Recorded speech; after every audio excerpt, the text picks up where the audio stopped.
देखिए, मैंने ज़्यादातर हमारे जो मेरी उम्र के जो साथी हैं उनके मुंह से एक बात सुनी है। क्या सुनी है?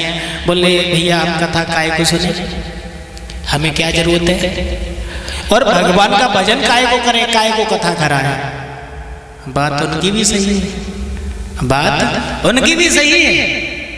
बोले एक बात बताओ, करे हम रहे हैं, हमें मिल रहा है, हम खेत में गेहूं बो रहे हैं, लेकिन बो रहे हैं तो मिल रहा है, लेकिन भगवान कहां से कूद पड़े जाने से? बताओ, हम बह रहे हैं वो हमें मिल रहा हो। अब जी बताओ, भगवान की कथा हम काय को सुने, काय को कथा कराएं? उनकी भी बात सही है, लेकिन का बहुत बड़ा मतलब है। लेकिन किंतु परंतु ये थोड़ा बात को बढ़ा देती हैं। तो उन्होंने कहा हम क्यों भगवान की पूजा करें, आखिर क्यों भगवान की कथा सुने? तो कहा जो प्राणी अपने जीवन में कार्य करता है उसे ये लगता है कि हम बिल्कुल सही कर रहे हैं।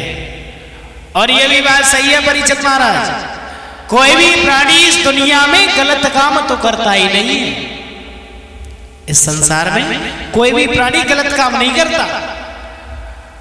अब सब लोग आप ये सोचोगे तुम्हारा हो गया दिमाग खराब, तुम्हारा हो गया दिमाग खराब। बोले आप गद्दी से बैठ करके कह रहे हो कोई गलत काम नहीं करता, फिर ये जेल में काहे को पड़े हैं सब?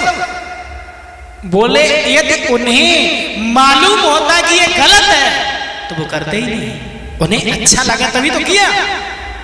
तो कहा जो प्राणी अपने जीवन में कर्म करता है उसे ये ज्ञात नहीं होता कि हम गलत कर रहे हैं, वो ये कहता है कि हम सही कर रहे हैं। लेकिन संत की संगत में क्या होता है, जब भगवान की कथा में जाते हैं तो क्या दर्शाती है हमें भगवान की कथा?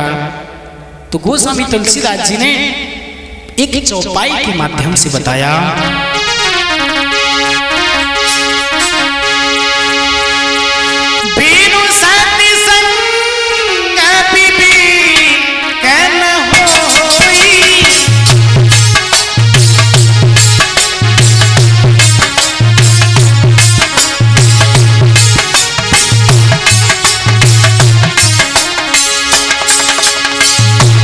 बताया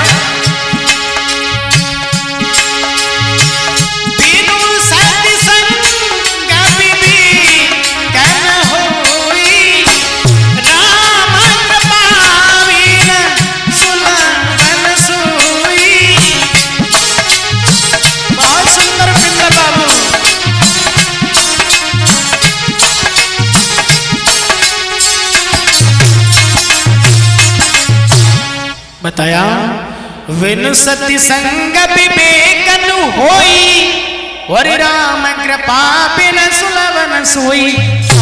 बगैर सत्संग के, बगैर भगवान की कथा के ज्ञान नहीं होता, विवेक प्राप्त नहीं होता। बोले विवेक क्या चीज होती है?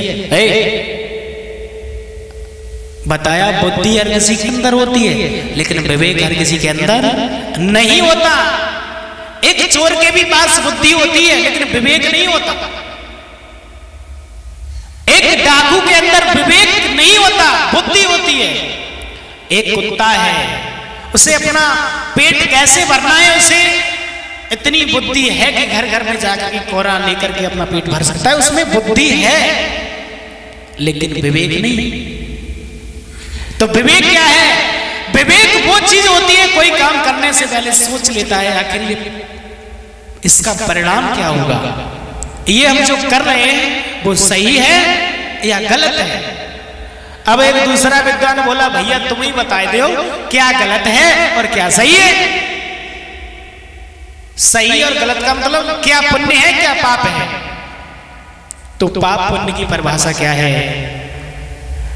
रामायण में आप गौर करेंगे तो हाथी से चींटी तक के जीवों के लिए शिक्षा दी गई है। और आखिर हमारे संसार में ये इतना बड़ा आडंबर फैला हुआ है और अधर्म फैला हुआ है, भ्रष्टाचार फैला हुआ है, हर एक प्राणी चरित्रहीन होता जा रहा है। और तो और क्या, मैं अपनी बुराई खुद अपने मुंह से कर रहा हूं। हमारा जो शास्त्री मंडल है वो भी चरित्र से हीन हो रहा है। क्यों? कि जो कह रहा है वो उसके अंदर नहीं है। आखिर ये समाज के अंदर कथाएं हो रही है, सब कुछ हो रहा है, लेकिन समाज का परिवर्तन क्यों नहीं हो रहा? क्यों? कि जो कहने वाला है उसके अंदर वो नहीं है, इसलिए उसकी बात का कोई किसी के ऊपर प्रभाव नहीं पड़ता। यदि उसके अंदर वो पहले से भगवान की भक्ति हो तो समाज के अंदर जरूर ही परिवर्तन आएगा। कहा मन मैले तन उजरे और बगुला भगत अनेक, और तासे तो कागा बलो से भीतर बाहर एक। तो आखिर बात यह है, राम की कथा को मानते हैं, राम को भी खूब मानते हैं, जैसे कि राम मंदिर बनाने वाले बहुत तैयार हो गए, लेकिन राम की नहीं मानते। और राम की मानते होते तो आज इतनी बड़ी नौबत नहीं आती। प्रेम से बोलिए गोविंद भगवान की।